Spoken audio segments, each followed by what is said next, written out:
For ACUSports.com, I'm Chris Macaluso, and joining me this afternoon out at Elmer Gray Stadium is assistant coach Jarvis Jelen. And Jarvis, your team's recently completed their first cross-country season under your leadership, your mentoring, and both teams came away with a 9th place finish. Of course, we always want to see upper half in the standings. We want to see great performances, but at the very least, we now have a baseline for the Bingham Jelen coaching tenure here at ACU Athletics. How do you guys take this program and keep getting better as the months and years roll on? Well, I'll start with the women's side. 9th actually was a really good result for us. That was about as good as we could have hoped for. The women ran really well. With our situation this year with redshirting our top women, Gabby made a big leap forward, and she had a really great race to lead the team, and she'll be a big part of the group next year, even when the redshirts return. She did a great job leading this year, and Sierra and Natalie really stepped up all year, and they closed it out really well, so we were really happy on the women's side. On the men's side, we were disappointed to finish 9th again. We had slightly less points than last year, which is good. Losing Ryan Cleary early in the year to illness and injury, and him just cross-training for the month or so before conference, and kind of losing places from him was really difficult for us. We don't have the kind of depth we need to replace our number one runner this year, and that's what we're building for in the future.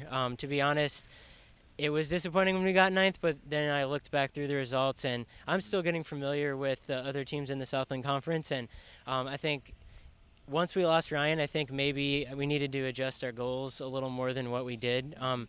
I wasn't as familiar as I could have been, I guess, with the Southland teams, which I couldn't really be until we got to the conference championship. And once I looked more at the rosters, we probably finished where we could have finished this year with the team we had.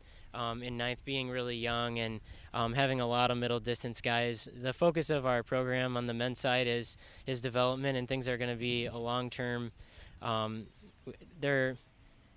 have long-term goals in mind for that, and we thought we had a lot of opportunity this year, and we had a positive mindset, but with a few setbacks, we just weren't quite ready to make that jump this year. But really, our training is geared for success this outdoor season, this track season, and success in the future. The middle distance guys on our team will get to run their primary events, and what we did in training this year developed us really well to have success in the future on the guys' side. But a lot of these guys just needed a year under their belt, and I think we're poised with a couple recruits and some more depth on the guys' side.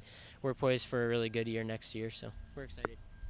Usually when we do these interviews, we're in your track and field room in front of the tradition side. But right now you guys are entering a point of transition in your seasons. Cross-country season just wrapped up a couple of days ago, and now we have about 2 months before your first track and field meet. It'll be the indoor season. You mentioned on the men's side that there's a lot of middle distance runners on your roster. And if you could, just explain to me and to the fans, when the fans look at that roster, who can they expect to see in the long-distance events for the men's side, and who are going to be more in the 400 to 800 range for the Wildcats come the wintertime? We really only have one. No one's going to really be in the 400, but we really only have one, true kind of 8:15 guy, and that's going to be Sterling. A lot of our guys, when I say middle distance really goes up to 5K, and a lot of our guys are 3K, 5K kind of guys. We have Sterling definitely in that 8:15 range, and some of the other guys I'm still getting a feel for exactly what their best events are, but I know that some of them aren't 8K, 10K guys, so I think we'll have a really strong group from 1500 to 5K. We'll have a couple 800 guys, and then we'll have a couple 5K, 10K type guys. John Baker being in that group, Travis Nichols being in that group. Travis will definitely be leading that long distance group, but then the majority of the rest of the guys will be in that 1500 5K group, and I think we'll thrive not only in an event that's a little shorter distance and a little geared more towards their strength, but also thrive just having the training we did in the fall. It takes some time to adapt to new training that they haven't done before, and it also takes time for that aerobic development to take place, and I think they'll see the fruits of that in the track season, and I think we'll have a good track season. And on the women's side, come indoor track and field season, you're going to get one of your red shirts back, to the best of my knowledge, or have we changed our minds again? Or we're going to get two of our red shirts.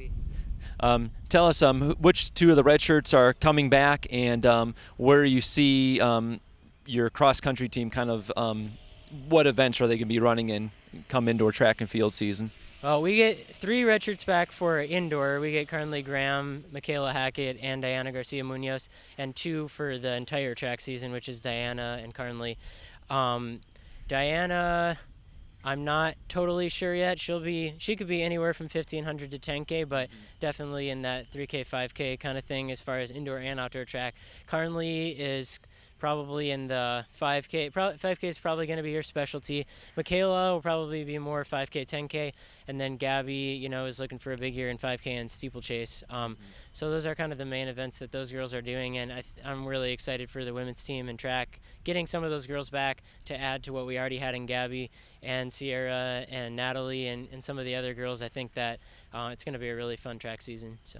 All right, excellent. Coach, thank you so much for the recap of the cross-country season and getting us off on the right foot for the start of indoor track and field season, which is going to start in about 2 months. Stay tuned to acusports.com. Take a look at the schedule for where you might find the track and field team this indoor and outdoor season. For Coach Jarvis Jelen, I'm Chris Macaluso. Go Wildcats!